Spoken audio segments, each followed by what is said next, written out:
Harry Clark is our Queensland reporter. He's at Victoria Point in Brisbane. What's the latest there, mate?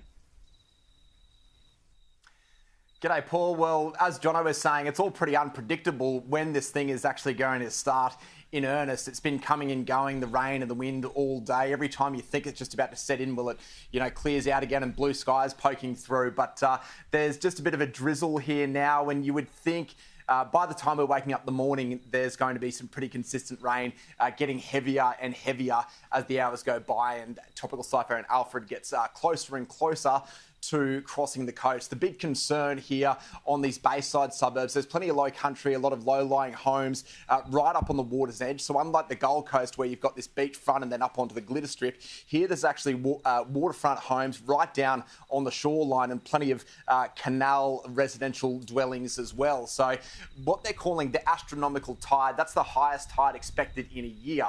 The Bureau expert forecasters are saying that the storm surge potentially from Tropical Cyclone Alfred will be up to 1.5 metres above that astronomical high tide level. So if you combine that when it's crossing the coast, then there could very well be plenty of homes over on these bayside suburbs that get water coming into them. There's a lot of streets are right up on the water, but it's interesting. They think they're going to be right.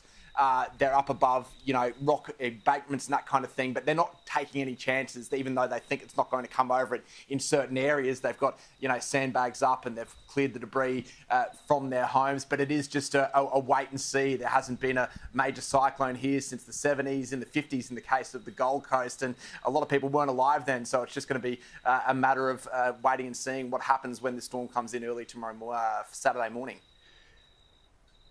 Yeah, Harry, one of the reasons why we're here in Redcliffe is because, well, firstly, I've got plenty of mates here and I love them very much, but also because it's an area where, once the rain starts to get in, the soil gets pretty sodden pretty quickly, and obviously there's a whole bunch of problems that start there.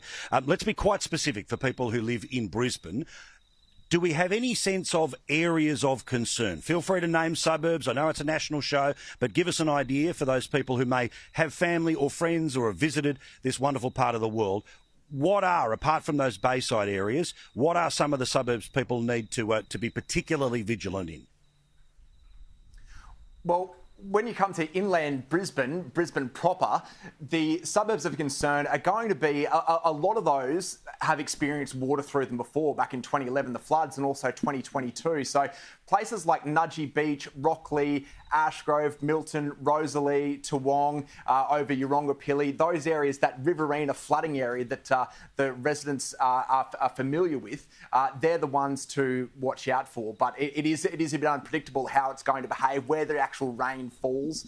It's not a river flood as such, this one, because it's coming from the coast and the water's not sort of falling overland like the other big weather events we've had. But Rockley, Nudgee Beach, Windsor as well as another one.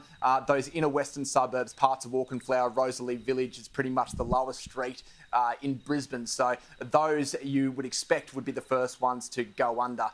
Just off Park Road there at Milton, pretty close to where I live actually, is going to be threatened by floodwaters, no doubt. But Yeronga-Pilly, Rockley, Oxley are some of the suburbs to name but a few.